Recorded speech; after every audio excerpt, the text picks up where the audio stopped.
बचपन और कहानियों का एक अलग ही नाता है। यह कहानी ही तो है जो जिंदगी की छोटी से छोटी सीख बड़े ही सहज और सरल तरीके से दे जाती है और इसी सीख पर निर्भर करता है कि बच्चों का व्यक्तित्व। आज भले ही दिल बहलाने वाली बच्चों की नैतिक कहानियां हमारे जहन से धुंधली हो गई हो, लेकिन उनसे मिली सीख यकीनन आज भी आप सभी के दिलों में जिंदा होगी। वहीं आज के दौर की बात करें तो हम बच्चों को बहलाने के लिए उनके हाथ में टीवी का रिमोट या मोबाइल थमा देते हैं और इस बात को भूल जाते हैं कि बच्चों को बहलाने से कहीं ज़्यादा ज़रूरी है उन्हें नैतिकता का पाठ पढ़ाना।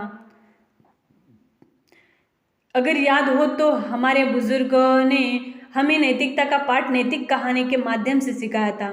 अब सवाल यह उठता है कि वो नैतिक कहानियाँ आज भी महत्व रखती है, तो इसका जवाब हाँ है। यही कारण है कि हम कहानियाँ के इस भाग में कुछ ऐसी ही नैतिक कहानियाँ आपके बच्चों के लिए संजो कर लाए हैं। ये इन कहानियों का जादू ही है जो बच्चों को जीवन भर भूलने नहीं देगा कि ज़िंदगी में नैतिक मूल्यों का होना कितना ज़रूरी है। तो ये कहानी है मिट्टी के खिलौने की कहानी। बहुत समय पहले चूही गांव में एक कुम्हार रहता था। वह हर रोज मिट्टी के बर्तन और खिलौने बनाकर उन्हें बेचने के लिए शहर जाता था। इसी से जैसे तैसे उसका जीवन चल रहा था।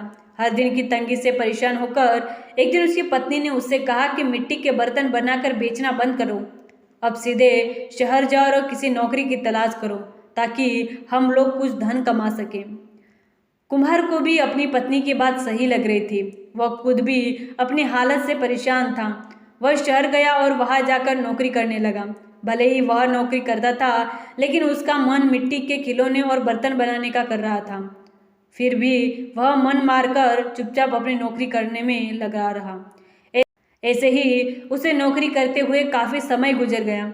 वह जहाँ काम करता था, उसके मालिक ने एक दिन उसे अपने बेटे के लिए जन्मदिन पर बुलाया। जन्मदिन के उपहार के तौर पर हर कोई महंगे महंगे तोहफे खरीद कर ले गया था। कुम्हार ने सोचा कि हम गरीबों का तोहफा भला कौन ही देखता है, इसलिए मैं मालिक के बच्चे को मिट्टी का खिलौना बनाकर दे देता हूँ। यही सोचकर उसने मालिक के बेटे के लिए एक मिट्टी का खिलौना बनाया और उसे उपहार के तौर पर दे दिया। जब जन्मदिन की दावत खत्म हुई तो मालिक के बेटे और उसके साथ के दूसरे बच्चों को मिट्टी का खिलौना खूब पसंद आया। वह मौजूद सभी बच्चे वैसा ही मिट्टी का खिलौना लेने की जिद करने लगे। बच्चों की जिद देखकर व्यापारी के दावत में मौजूद हर कोई उस मिट्टी के खिलौनों की चर्चा करने लगा। हर किसी के मुंह में एक ही सवाल था कि आखिर यह शानदार खिलौना कौन लेकर आया है। तब वहां मौजूद लोगों में से किसी एक ने बताया कि उनका नौकर यह खिलौना लेकर आया है। यह सुनकर हर कोई हैरान हो गया। फिर वो सभी कुम्हार से उस खिलौनों के बारे में पूछने लगे। सबने एक सुर में कहा कि तुमने इतना महंगा और सुंदर खिलौना कहाँ से खरीदा और कैसे? हमें भी बताओ। अब हमारे बच्चे इसी खिलौने को पाने की जिद कर रहे हैं। कुम्हार ने उन्हें बताया कि यह कोई महंगा खिलौना नहीं है, बल्कि इसे मैंने खुद अपने हाथों से बनाया है। मैं अपने गांव में पहले यही बनाकर बेचा करता था। इस काम से कमाई बहुत कम हुआ करती थी, इसलिए मुझे यह काम छोड़कर शहर आना पड़ा और अब यह नौकरी कर रहा हूँ। कुम्हार का मालिक यह सुनकर बहुत हैरान हुआ। उसने कुम्हार से कहा, क्या तुम ऐसा ही खिलौना यहाँ मौजूद हर एक बच्चे के लिए भी बना सकते हो? कुम्हार ने खुश होकर कहा, हाँ मालिक, यह तो मेरा काम है।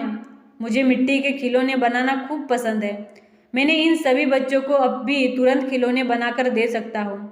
इतना कहने के बाद कुम्हार ने मिट्टी जुटाई और खिलौने बनाने में जुट गया। कुछ ही देर में रंगी बिरंगा कई सारे मिट्टी के खिलौने बनकर तैयार थे।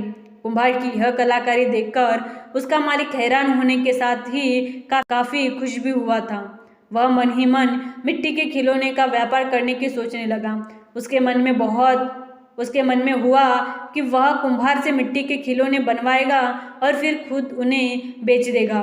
उसने यही सोचकर कुम्हार को मिट्टी के खिलौने बनाने का काम दे दिया। कुम्हार का मालिक उसके मिट्टी के खिलौने बनाने के हुनर से खुश हुआ था, इसलिए उस व्यापारी ने कुम्हार को रहने के लिए अच्छा घर और मोटी तनख्वाह भी देने का फैसला किया। कुम्हार ने अपने अपने मालिक की इस पेशकश से काफ़ी खुश हुआ। वो तुरंत अपने गांव गया और परिवार वालों को अपने साथ रहने के लिए लेकर आ गया। खाने की तंगी और पैसों की कमी से जूझ रहा कुंभार का परिवार आराम से व्यापारी के द्वार दिए हुए घर में रहने लगे। कुंभार द्वारा बनाए गए खिलौनों से उस व्यापारी को काफ़ी मुनाफा भी हुआ। इस तरह से सब अपनी जिंदगी आनंद और खुशी के साथ जीने लगे। कहानी का सीख, हुनर कभी भी इंसान का साथ नहीं छोड़ता। अगर कोई किसी काम में माहिर है तो उसका वह हुनर उसे मुश्किल परिस्थितियों से बाहर निकाल सकता है। अगर वीडियो पसंद आया हो तो वीडियो को लाइक, शेयर और सब्सक्राइब जरूर करना।